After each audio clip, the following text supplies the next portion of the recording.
రానివ్వను, కానీ ఒకవేళ అది ఏంటది నార తీస్తా పెట్టి నార తీస్తా నిన్నటి వార్నింగ్ ఇది. ఆయన అనేది ఏంటంటే పదవి కాదు నాకు ముఖ్యం, ప్రజల ఉన్నతి కావాలి, ప్రజలు బ్రహ్మాండంగా ఉండాలి అని ఎప్పుడు చెప్తుంటారండి. 25 కేజీలు బియ్యం కోసం కదా నా పోరాటం, 25 మన బిడ్డల భవిష్యత్తు కోసం పోరాటం. దీనికోసం నాకు పదవి ఉన్నా లేకపోయినా కూడా నేను అదే బాటలో ఉంటా, అలాగే మాట్లాడతాను. నేను ప్రజలు కావాలి, ప్రజలకు బాగోగులు చూడాలి అనేది జనసేన పార్టీ సిద్ధాంతం. రైట్ అండి, ఇక చూద్దాం మరి ఈ మీటింగ్ లో ఎటువంటి అంశాలను ప్రస్తావిస్తారు అనేది. ఎందుకంటే ఖచ్చితంగా పవన్ కళ్యాణ్ కి కొన్ని ప్రశ్నలు అయితే ఈ కాపు నాయకులు చూద్దాం మరి ఎలా ఉంటుంది అనేది. అండ్ ముఖ్యంగా పేర్ని నాని అంటే ప్రతిదానికి ఐ మీన్ కూటమి ప్రభుత్వం మీద పవన్ కళ్యాణ్ మీద తనదైన స్టైల్లో విరుచుకుపడే పేర్ని నాని రీసెంట్ గా ఒక మాట మాట్లాడారు. ఆయన ఏం మాట్లాడినా లాజిక్ గానే మాట్లాడతారు, బట్ ఎందుకు అన్యాపదేశంగా మాట్లాడేశారో లేకపోతే ఏ ఉద్దేశమో ఏంటో గాని రీసెంట్ గా హనుమకొండలో బాలుడికి పవన్ కళ్యాణ్ వెళ్లి పరామర్శించారు. అతని చివరి కోరిక అనుకుంటా, అంటే అతను ఆరోగ్యంగా ఉండాలని కోరుకుందాం, కానీ చివరి కోరిక అని చెప్పి వాళ్ళ తల్లిదండ్రులు రిక్వెస్ట్ చేస్తే వెళ్లారు, పరామర్శించారు, అంతా బాగానే ఉంది. కానీ పేరుని నాని ఒక మాట మాట్లాడేశారు. మీ జిల్లాలోనే అంటే పిఠాపురం పక్కనే ఉన్న తునిలో ఒక అమ్మాయి జ్ఞానేశ్వరి మిస్ అయింది, 12 రోజులైంది, అయినా కూడా మీరు అక్కడికి వెళ్ళలేదు. సాయికృష్ణ అంశం పెద్ద ఎత్తున జరుగుతోంది. కాపు యువకుడు మీకులపోడే కాపు యువకుడు మిస్సింగ్ అయ్యాడు, లాకప్ డెత్ అంటూ ఉన్నారు, చంపేసి తగలబెట్టేశారంటూ ఉన్నారు, అతని విషయాన్ని మీరు పట్టించుకోవట్లేదు, వాడెవడో అన్నట్టుగా మాట్లాడారు. ఎందుకు పేరునాల్లో అసహనానికి కారణం ఏంటి? గుర్తించట్లేదు, బందర్లో కూడా ఎవడో మాట్లాడట్లేదు, ఏం చేయాలి? ప్రెస్ మీట్లు పెడుతుంటారు అప్పుడప్పుడు పెట్టి, ఆడెవడో తెలంగాణలో పిలిస్తే ఆడ నిజంగా అండి ఒక కాకి చచ్చిపోతే 10 కాకులు అక్కడ చేరుతాయి గుంపుగా. కానీ ఒక మానవత్వం లేకుండా మనం కడుపుగా అన్నం తింటున్నాం ఏం తింటున్నాం అనేది కూడా ఆలోచించకుండా సాటి సోదరుడే కాపు సోదరుడు అంటే ఇలాంటి దుర్భాషగా మాట్లాడకూడదు. అలాగా ఏదో పవన్ కళ్యాణ్ గారు ఆ అబ్బాయి ఆరోగ్యంగా ఉండాలని మనం కోరుకుందాం. నిరంజన్ వరంగల్ వెళ్తే దానికి అని ఇది చేశారు, చాలా మాట్లాడారు, చాలా రకాలుగా అన్ని ఇదే అన్నారు. జాహ్నవి తుని దగ్గర ఒక పాప 2 ఏళ్ల పాప కనపడుతుందంటే ఆ వర్షంలో కూడా హోమ్ మినిస్టర్ గారు మొత్తం జల్లెడు పట్టిస్తున్నారండి అక్కడ. దాని మీద దర్యాప్తు జరుగుతుంది, దాని వివరాలు ఏంటి అనేది వస్తున్నాయి. అక్కడ గవర్నమెంట్ పనిచేస్తుంది. అంటే పవన్ కళ్యాణ్ వెళ్ళలేదు ఏంటని అడుగు. పవన్ కళ్యాణ్ గారు ఒకటండి, అనంతబాబు ఎమ్మెల్సీ డ్రైవర్ని చంపేసి డోర్ డెలివరీ చేశారు పార్సిల్ లాగా, మా జొమాటో లాగా పార్సిల్ లాగా అక్కడ డోర్ డెలివరీ చేశారు. మరి ఆ డ్రైవర్ సుబ్రహ్మణ్యం గారి ఇంటికి ఎవరైనా వైసీపీ నాయకులు వెళ్ళారా ఇప్పటి వరకు? ఎవరైనా సరే జగన్మోహన్ రెడ్డి గారు వెళ్ళారా? ఓదార్పు అంటారు కదా, మరి అక్కడికి వెళ్ళి అలా దండం పెట్టి ఓదార్చొచ్చు కదా. లేదు, కలవలేదు. ఏది జరిగినా సరే టార్గెట్ మొత్తం రౌండ్ పవన్ కళ్యాణ్ గారి మీదే. పవన్ కళ్యాణ్ గారు ఎందుకు వెళ్ళలేదు? ఆయన ఏమన్నా విష్ణుమూర్తి 10 రకాలుగా 10 చోట్ల కనబట్టాకి. ఈయన ఒక వ్యవస్థ, పోలీసు వ్యవస్థ దాని పని చేసుకెళ్తుంది. ఇక్కడికి వచ్చేటట్టుగా ఆయన మానవతా దృక్పథంతో అక్కడికి వెళ్ళారు. అక్కడికి నెక్స్ట్ సాయికృష్ణ విషయానికి వస్తే అతను 26 ఏళ్ళ ఏజ్ అండి. నేను చూసా, పోలీసు ఫైల్ చూసాను నేను. 22 కేసులు ఉన్నాయి ఆయనకి. దాంట్లో మర్డర్ కేసు ఉంది, రేప్ కేసులు ఉన్నాయి, ఇవన్నీ ఉన్నాయి. ఇక మిస్సింగ్ అనేది ఏముందంటే వాళ్ళ తల్లిదండ్రులే చంద్రబాబు నాయుడు గారు కూటమి ప్రభుత్వం పిలిపించి వాళ్ళ తల్లిదండ్రులతో మాట్లాడితే పూర్తికరంగా ఉంది. కానీ అంతకంటే ముందు జగన్మోహన్ రెడ్డి వాళ్ళ ఇంటికి వెళ్లి పరామర్శించారు కదా సాయికృష్ణ తల్లి గాదే విజయలక్ష్మి గారిని పరామర్శించి, మేము మీకు సాయం చేస్తాము, మా పార్టీ మీకు అండగా ఉంటుంది, ఈ ప్రభుత్వాన్ని క్వశ్చన్ చేస్తాము అన్న తర్వాత పిలిపించుకుని మాట్లాడారు. అంటే వైసీపీ రియాక్ట్ అయిన తర్వాతే సాయికృష్ణకి ఏదైనా న్యాయం జరుగుతుంది అనేది వాళ్ళు చెప్తున్నారు. అంటే వాళ్ళ మైలేజ్ వాళ్ళు వేసుకుంటున్నారండి, వాళ్ళు క్రెడిట్ ఇదంతా మాదే అది ఇదని. దీని మీద దర్యాప్తు బృందాలు ముందు నుంచి ఉన్నాయండి. వైసీపీ నాయకులు ఎలాగ ముందు నుంచే దీని మీద మే 9th అతను మిస్ అయ్యాడు. 23rd or 24th చంపేశారు అని జరుగుతున్న ప్రచారం. ఆల్రెడీ కృష్ణలంక శ్మశాన వాటికి దగ్గరికి వెళ్లి ఆ అనాథ శవాల లిస్ట్ అది తీసుకొస్తూ ఉన్నారు. ఆ స్వర్గపురి ఆపరేటర్ ని కూడా అంటే డిలే కనిపించింది. అంటే వెంటనే యాక్షన్ తీసుకుని ఉంటే ఇక్కడ వరకు వచ్చేది కాదు కదా అని, ఇది కూటమి తప్పిదం అని చెప్పేసి, అంటే పోలీస్ శాఖ నిర్లక్ష్యం ఉంది అనేది చెప్తానమాట.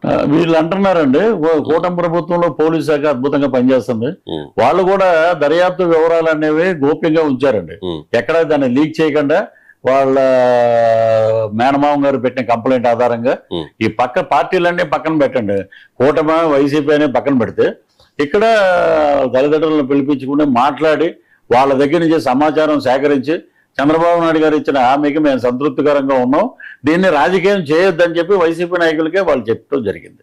సో నిజానిజాలు ఏంటనేది మనకి బయటకు వస్తాయి, రిపోర్ట్ రాగానే ఎవరు దోషులు ఉన్నా. ఆల్రెడీ ఆ సీఏ నాగరాజు గారిని సస్పెండ్ చేశారు, అరెస్ట్ కూడా ఆర్డర్స్ ఇచ్చారు. ఆల్రెడీ ఆయన అబ్స్కాండింగ్ లో ఉన్నారు, ప్రత్యేక బృందాలు జల్లెడ పడుతూ ఉన్నాయి, నాగరాజును అవునండి అదుపులోకి దొరికితే మొత్తం బయటకు వస్తుంది ఎందువల్ల జరిగింది ఏంటి అనేది. అండ్ సిఐ నాగరాజు కూడా కాపే, ఈ చనిపోయింది కూడా కాపే. చనిపోయింది అని ఇప్పుడు దాకా మనకి అఫీషియల్ గా టెక్నికల్ గా మనం చెప్పలేము, బట్ సస్పెక్ట్ చేస్తూ ఉన్నారు, ఎందుకంటే ఒక అనుమానం. బట్ ఎవిడెన్స్ లేదు ఇంకా, ఎందుకంటే శవం దొరకలేదు, ఇవన్నీ కూడా పోలీస్ శాఖ దర్యాప్తులో ఉంది కాబట్టి మనం కన్ఫర్మ్ గా చెప్పలేము. ఈ సాయి కృష్ణ కాపు, నాగరాజు కాపు చనిపోయాడు, కాపు ఇప్పుడు సస్పెండ్ అయ్యాడు, అబ్స్కాండ్ లో ఉన్నాడు, అతన్ని అరెస్ట్ చేయబోతూ ఉన్నారు.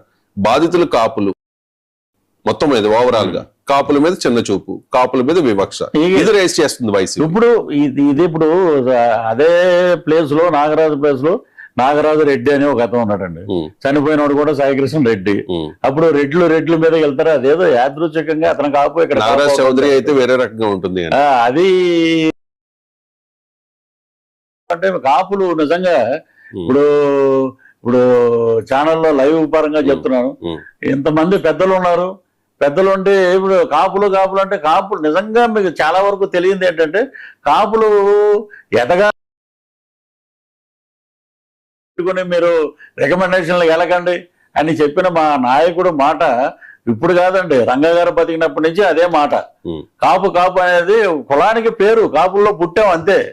కాబట్టి కాపు కులాన్ని అడ్డం పెట్టుకుని మీరు ఏదో చేద్దాం అనుకుంటే కుదరదు. కాపుల్ని మీరు రంగు పులు వేసి కాపుల్ని బదనాం చేయకండి. కాపులు అనేవాళ్ళు నిజంగా హెల్పింగ్ నేచర్ ఉన్న కాపు కాసేవాడే కాపు. కానీ ఇలాంటి కులముద్ర వేసేసి ఒక్కటేనండి దీనికి అంతటి కారణం ఏంటంటే కూటమి ప్రభుత్వం కలిసి ఉన్నంత వరకు జనసేన, టీడీపీ, బీజేపీ వీళ్ళు రావడానికి మనుగడ లేదండి.